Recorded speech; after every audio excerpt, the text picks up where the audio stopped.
Hello, this video introduces oblique collisions with immovable objects. I'm going to use a snooker example again.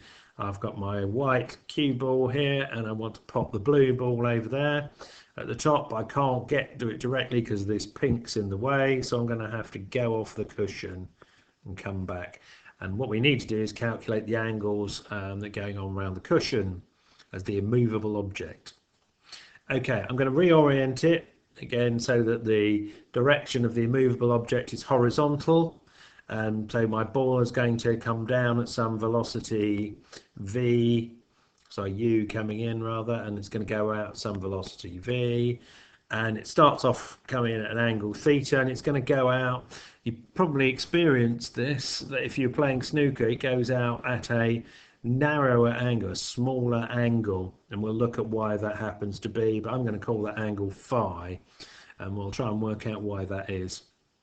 Okay, so two things we're going to do. Again, we're going to assume the ball's smooth, so we've got no friction, so we're only interested in some impulse that the ball's getting from the cushion, and we can look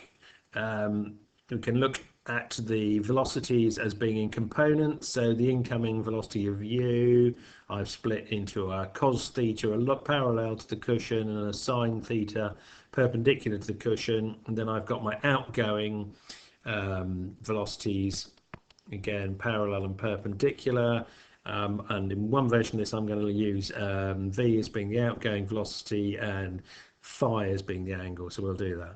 First thing I can do is I'm going to do it as I did in other examples. I can look at what's happening parallel to the cushion separately from what's happening perpendicular. Well, parallel, there's no impulse if there's no friction, so the ball's going to carry on at the same velocity. Perpendicular, well, we need the law of restitution, and we need an E to decide how much energy we're going to lose, and what the change in the velocity is perpendicular. So first thing we'll look at the parallel. Well, there's no impulse, so there's no change in velocity. So momentum and velocity, so u cos theta equals v cos phi. So these two values are going to be the same. That's going to give us our first of our simultaneous equations. What happens perpendicular to the cushion? Well, we've got an incoming velocity of speed of arrival of u sine theta, and we've got a speed of separation of v sine phi. If we just substitute those values in, we get E equals v sine phi over u sine theta, and if I rearrange that equation by multiplying up by u sine theta, I now know that EU sine theta equals v sine phi. So I've got two simultaneous equations to use. Now, people quite like the maths that goes with this, so I'll show it to you and you can see what the rules are by solving these equations in the general solution. Well, if I take equation B and I divide it by equation A, I can find out what my angle is going to be, because by doing that I'll eliminate my velocity, my outgoing velocity v, won't I? So on the right hand side I'm going to have tan phi, and on the left hand side I'm going to have E tan theta. So you can see that if E was 1, those angles would be the same, but if they're not, if E is less than 1, then the outgoing angle tangent is going to be lower, and therefore the angle is going to be lower. So that gives us an explanation of what's happening with the angles. Now let's look at the velocity. Well, to get the velocity, I want to get rid of the phi component here, and I've got it there and there, and because I've got a cos and a sine, well, we know what we're going to do with that. We're going to do a bit of Pythag. We're going to use the identity that sine squared plus cos squared equals 1. So I square both the equations and add them together. Then on the right hand side I've got my v squared cos squared phi plus my v squared sine squared. So in a minute that's going to become equal, the whole of that's just v squared, isn't it? And on the right hand side I've got my u squared cos squared and my e squared u squared sine squared. So if I just swap those over, because I know the right hand side is a v squared, I've got there my two components. U squared is a factor, so I can take that outside and end up with a bracket, and then I can square root the whole lot, and so the velocity is going to be u and the square root of cos squared plus e squared sine squared. So we can actually find them, general terms, using those two formulae.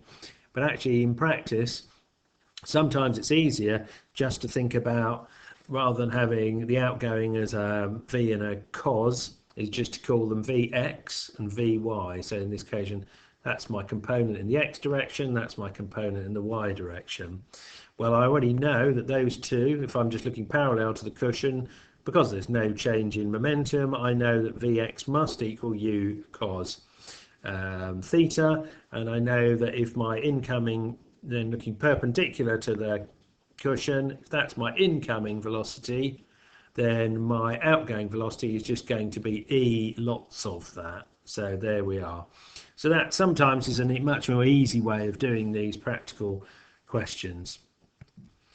So looking at one as a simple example, let's say the incoming velocity was 2 meters a second, the incoming angle is 30 degrees, and E is about 0.3. That's about right for a proper snooker table and snooker balls. It's actually E of about 0.3 with a cushion. So looking at the parallel, then the Vx is going to be U cos theta, which is 1 cos 30 degrees, so that's going to be 0.86. And the Vy is going to be E lots of U sine theta, so it's going to be 0.3. There should be a 1 in there, and a sine theta, so it's going to be 0.15. And what I've done here is just draw a couple of before and after vector diagram just to see what it looks like. So the before was a velocity of 1 with an angle of 30 degrees. So going along the parallel to the cushion was 0.866 meters a second, and perpendicular was 0.15 meters per second. Afterwards, well, we know that the parallel is going to be the same, but we know that the perpendicular is just going to be E lots of 0.5, so that's come down to 0.15. So the overall velocity hasn't, if I then resolve and find the velocity, it hasn't changed much. The actual magnitude 0.879, but the angle's changed quite a lot, hasn't it? It's gone down to 9.8 degrees. I can find that by just finding my tangent, can't I, and then solving for that. So the angle's gone down quite a lot, and this actually, if you think about it, what we've got here is a bit of trial and improvement. If I knew where the ball was I had to hit, I need to try lots of different angles until I get the right one, because these equations are not straightforward linear, are they? So here we are, in summary, oblique collisions with an immovable object, parallel to the cushion, there's no impulse, so the ball or the velocity is going to remain the same. Perpendicular to it, we're going to use the coefficient of restitution and the value of E that we've got. So there you are.